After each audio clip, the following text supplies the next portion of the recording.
Tentando melhorar a vida das mulheres, o governo espanhol vai conseguir apenas diminuir seus salários e suas vagas de emprego.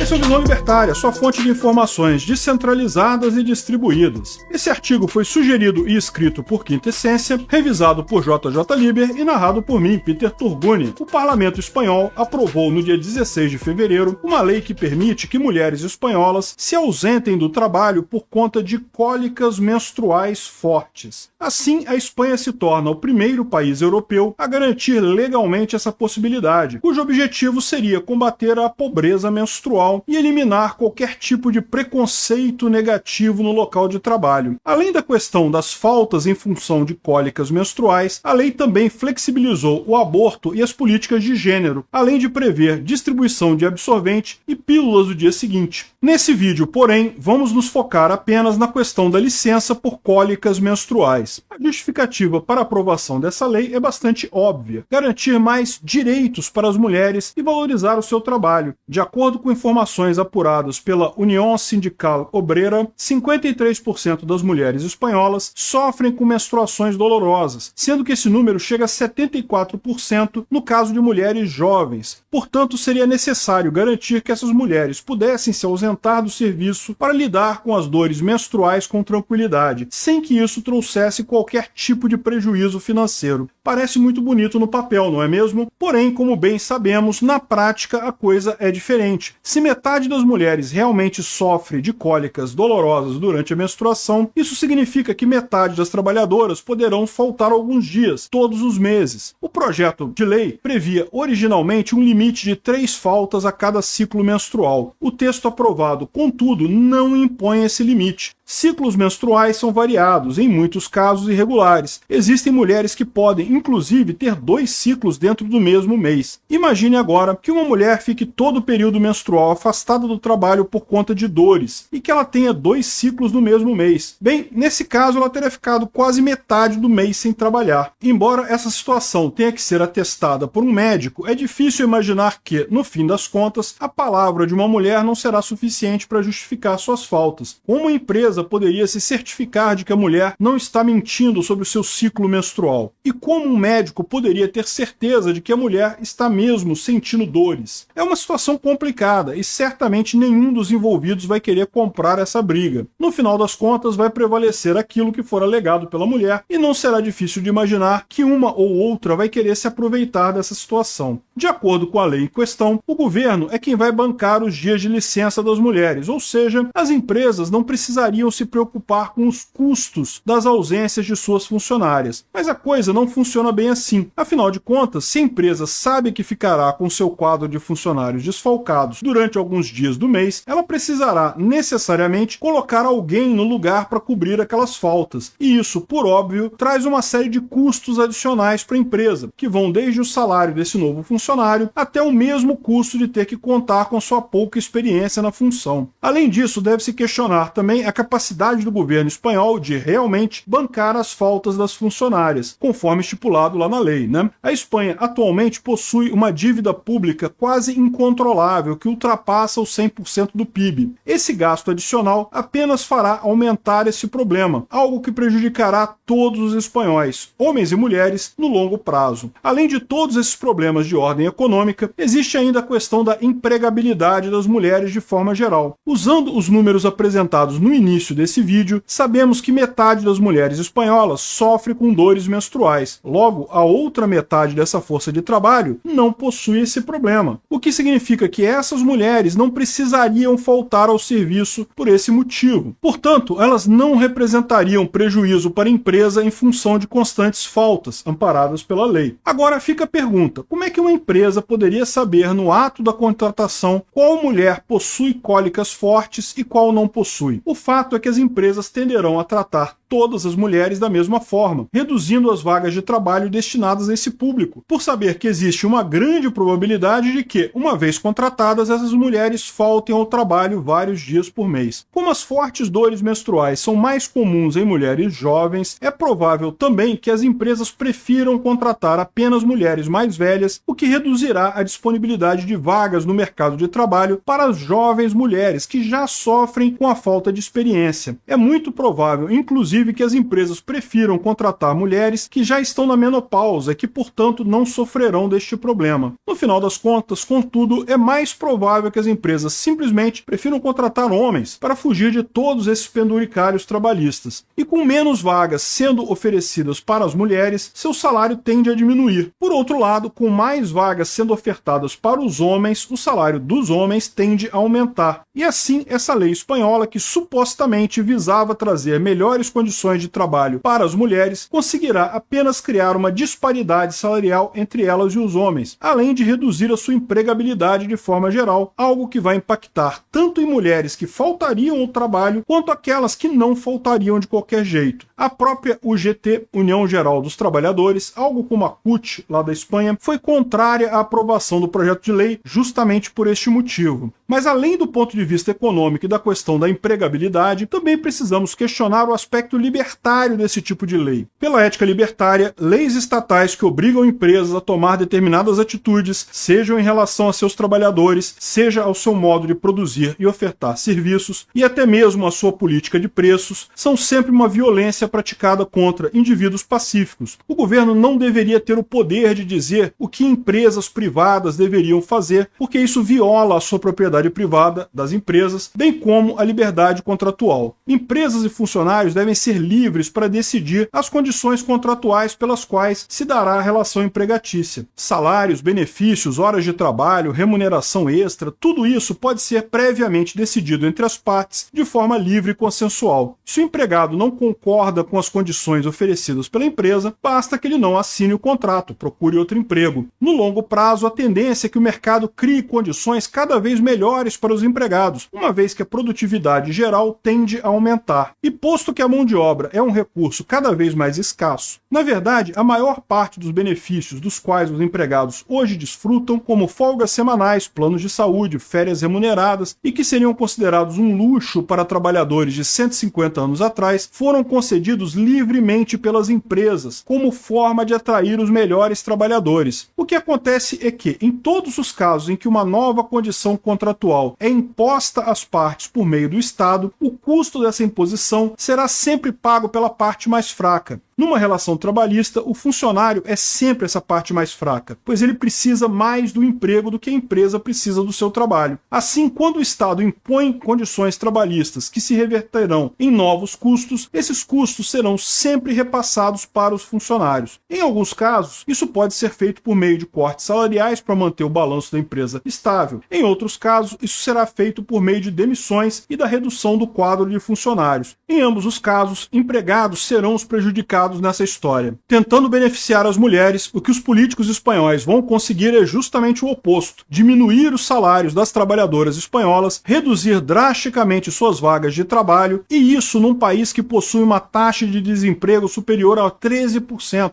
Na Espanha, em qualquer outro lugar do mundo, os políticos agem sempre da mesma forma. Criam leis com apelo popular que possam lhes garantir a próxima eleição, fechando os olhos para todas as consequências negativas que em pouco tempo baterão à porta dessas pessoas. Para eles, não importa quem sairá prejudicado nessa história, o importante é que eles escolhem os benefícios eleitorais. Leis trabalhistas, ao contrário do que uma análise rasa possa fazer crer, apenas servem para tornar os trabalhadores mais pobres. Interferências estatais no mercado de trabalho tiram os incentivos para que as empresas contratem mais funcionários, tornam os salários mais baixos e prejudicam grupos específicos que supostamente seriam os beneficiados. como as mulheres no caso espanhol. Em poucos meses, o resultado dessa aventura legislativa espanhola vai ser percebido por todos. Ainda assim, os socialistas fecharão os olhos e continuarão a afirmar que o seu objetivo é proteger as minorias e os mais necessitados. O patrão é que é um malvadão. Para nós brasileiros, resta apenas torcer para que esse tipo de loucura estatal não seja repetido aqui no Brasil.